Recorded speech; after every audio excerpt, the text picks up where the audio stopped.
Lucifer और Jesus दोनों ही different entity है। एक शैतान है तो एक है सन ऑफ गॉड। लेकिन क्या होगा अगर मैं ये कहूं कि लूसीफर ही जीसस है। अब आप इस वीडियो पे आ ही गए हो तो मैं आपको 10 सेकंड का टाइम दूंगा, जहां आपको रेड या ब्लू पिल में से एक चूज करना है। अगर आप ब्लू पिल चूज करते हो तो आपको ये वीडियो यहीं पर ही छोड़ देनी है और जैसी आपकी जिंदगी चल रही है उसे कंटिन्यू करना है। लेकिन अगर आप रेड पिल चुनते हो तो आप इस दुनिया की असली सच्चाई से रूबरू होगे, जिसको जानने के बाद आपकी तीसरी आंख खुल जाएगी। आपने बचपन से अभी तक जो भी जाना, समझा, पहचाना वो सभी झूठ है। आप जिसे गॉड मानते हो वो गॉड है ही नहीं, और आप जिसे शैतान मानते हो वही आपका मसीहा है। तो योर टाइम स्टार्ट्स नाउ।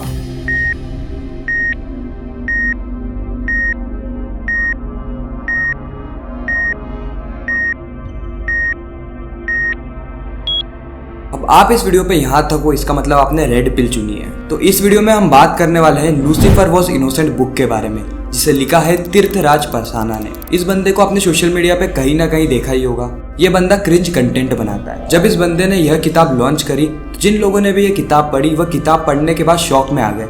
इसलिए शौक में नहीं आए कि इस किताब में क्या लिखा हुआ है, इसलिए शौक में आए कि इस बंदे ने किताब लिख कैसे दी। साथ ही इस वीडियो के एंड में मैं आपको एक ग्रीन पिल दूंगा। यह ग्रीन पिल है रियलिटी की, जो कि आपके माइंड को ऐसी चीजों से प्रोटेक्ट करके रखेगी। आपको यह बताएगी कि आपको किस पे भरोसा करना चाहिए, किस पे नहीं, कौन आपको मैनिपुलेट कर रहा है और कौन आपका मसीहा है। तीर्थ के इंस्टाग्राम पे 1 मिलियन फॉलोवर और यूट्यूब पे 4 मिलियन से ज्यादा सब्सक्राइबर्स हैं। इस बंदे का कंटेंट पिछले 1 साल में पूरा ही चेंज हो गया है। यह बंदा क्रिंज कंटेंट से लूसीफर के कंटेंट पे शिफ्ट हो गया है। इसने 1 घंटे की एक वीडियो बनाई थी जिसमें ये सिर्फ एक चीज कह रहा था, लूसीफर वॉज इनोसेंट।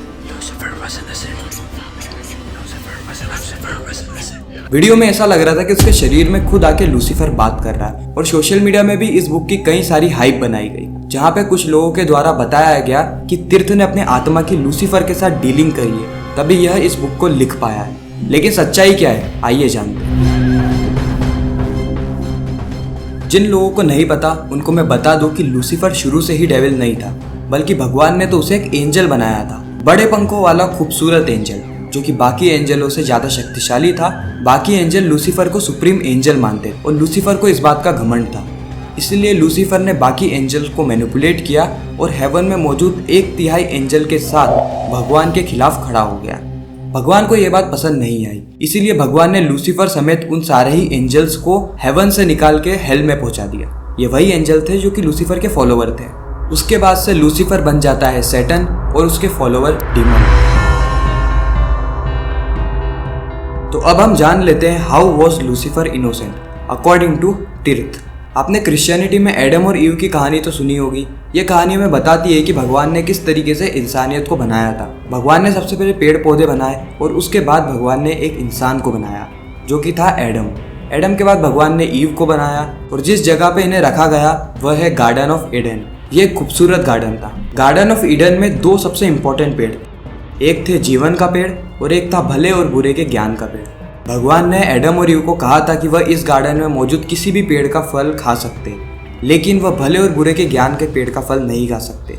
जैसे ही वह इस पेड़ का फल खाएंगे वह मर जाएंगे। इस कहानी में लूसीफर का भी जिक्र है, जो कि शायद ही आपने कभी सुना होगा। जब ईव टहल रही थी तो उसे एक पेड़ पे सांप दिखता है। वह सांप और कोई नहीं बल्कि लूसीफर था। लूसीफर ईव से पूछता है कि क्या भगवान ने उसे भले और बुरे के ज्ञान के पेड़ के फल को खाने से मना किया है। तो ईव उसे बताती है कि हम इस गार्डन में किसी भी पेड़ के फल को खा सकते सिवाय उस पेड़ के। लूसीफर कोशिश करता है ईव को समझाने की कि उस पेड़ के फल खाने के बाद उनके अंदर डिवाइन पावर आ जाएगी, उनके अंदर सही और गलत की समझ आ जाएगी, जो कि अभी उनमें नहीं है। लेकिन ईव नहीं मानती है, इसीलिए लूसीफर को 200 साल का समय लगता है ईव को समझाने के लिए। ईव उस फल को खाने के लिए मान जाती है। ईव वह फल खुद भी खाती है, साथ ही एडम को भी खिलाती है। जैसे ये दोनों फल खाते हैं, इनके अंदर डिवाइन पावर आ जाती है। ये इस ब्रह्मांड को उसके असली रूप में देखते हैं, किस तरीके से ये ब्रह्मांड बनाया गया था। साथ ही इनके अंदर सही और गलत की समझ आ जाती है। इनफैक्ट जब ये एक दूसरे को देखते हैं तो यह दोनों ही नग्न अवस्था में थे और इनको शर्म आने लगती, इसीलिए ये पत्तों से कपड़े बनाते हैं अपने शरीर को ढकने के लिए। भगवान को पता चल जाता है कि इन दोनों ने ही वह फल को खा लिया था, इसीलिए भगवान इन दोनों को श्राप देते हैं। एडम को श्राप मिलता है कि उसे फसल उगाने और खाने के लिए कड़ी मेहनत करनी पड़ेगी और वह मिट्टी में मिल जाएगा।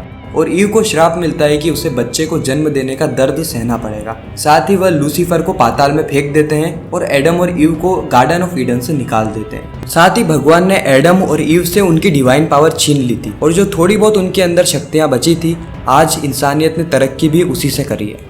लेकिन सोचने वाली बात यह है कि भगवान क्यों नहीं चाहते थे कि इंसान के अंदर सही और गलत की समझ आ जाए, कि लूसीफर ऐसा क्यों चाहता था कि इंसान के अंदर सही और गलत की समझ आ जाए। ऐसा इसीलिए कि जिस गॉड को हम गॉड मानते हैं, असलियत में वह इविल गॉड है। वह चाहता है कि हम उसके सर्वेंट बने, हमें सच्चाई और बुराई की समझ ना आए, क्योंकि अगर हमें वो समझ आ गई तो हम जान जाएंगे कि यह गॉड असली गॉड है ही नहीं। हम अपने आप को ही गॉड मानने लग जाएंगे। गार्डन ऑफ ईडन गॉड के द्वारा बनाया हुआ इंसानों को कैद करने का एक खूबसूरत प्रिजन था। क्रिश्चियनिटी दो पार्ट में डिवाइडेड है, मेन स्ट्रीम क्रिश्चियनिटी और रियल क्रिश्चियनिटी।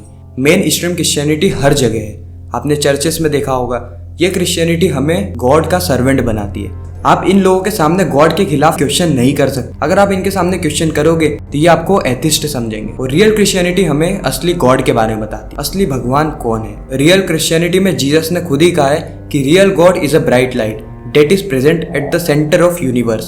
वह एक ऐसी एनर्जी है जिसके अंदर से ही पूरा ब्रह्मांड निकला है। जीसस ने यह भी कहा है कि वह कोई गॉड नहीं है, बल्कि वह सन ऑफ गॉड है। जीसस ने अपने आप को अ ब्राइट लाइट से कंपेयर किया था। वहीं पर ही अगर हम लूसीफर की बात करें, कई सारी किताबों में यह बताया हुआ है कि लूसीफर एक मॉर्निंग स्टार है। अगर आप डॉट्स कनेक्ट करते हो तो आपको पता चलेगा कि लूसीफर ही जीसस है। जीसस ने हमें भगवान तक पहुंचने का रास्ता बताया है और वो था अपने अंदर झांकना, सेल्फ रियलाइजेशन। लूसीफर ने भी एडम और ईव को यही समझाया था कि अगर उनके अंदर भले और बुरे की समझ आ जाएगी तो उनके अंदर डिवाइन पावर आ जाएगी, और ऐसा हुआ भी था। अगर आप डॉट्स कनेक्ट करोगे तो लूसीफर और जीसस दोनों ही एक चीज कहना चाहते हैं कि भगवान उनके अंदर है। अगर वो अपने अंदर झांकेंगे तो उन्हें भगवान का रियलाइजेशन होगा। जैसे जीसस सन ऑफ गॉड है, वैसे हम भी सन ऑफ गॉड है। हमें भी भगवान ने ही बनाया है। तो क्यों हम जीसस को भगवान और लूसीफर को शैतान मानते हैं?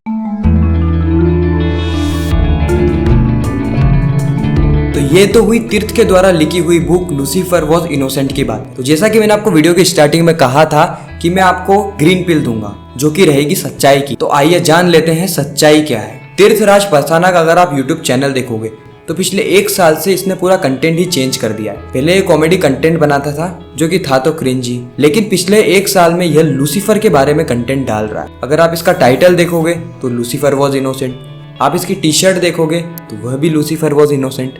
यह पिछले 1 साल से इसी प्रोजेक्ट पे काम कर रहा है और इंस्टाग्राम स्टोरी से यह भी पता चला है कि यह इस पे एक मूवी भी शूट कर रहा है, जो कि बहुत जल्द शायद यूट्यूब पे हमें देखने को मिल भी सकती है। तो कहीं ना कहीं यह सभी एक मार्केटिंग का प्लान है। सोशल मीडिया पे तीर्थ को लूसीफर से कनेक्ट बताना, ऐसा कहना कि तीर्थ ने अपनी आत्मा को बेच दिया है लूसीफर के साथ, तभी उसने यह बुक लिखी है। यह कहीं ना कहीं एक मार्केटिंग का हिस्सा है। जो भी लोग आपको यह कह रहे हैं कि इस बुक में सच्चाई है, आपकी तीसरी आंख खुल जाएगी।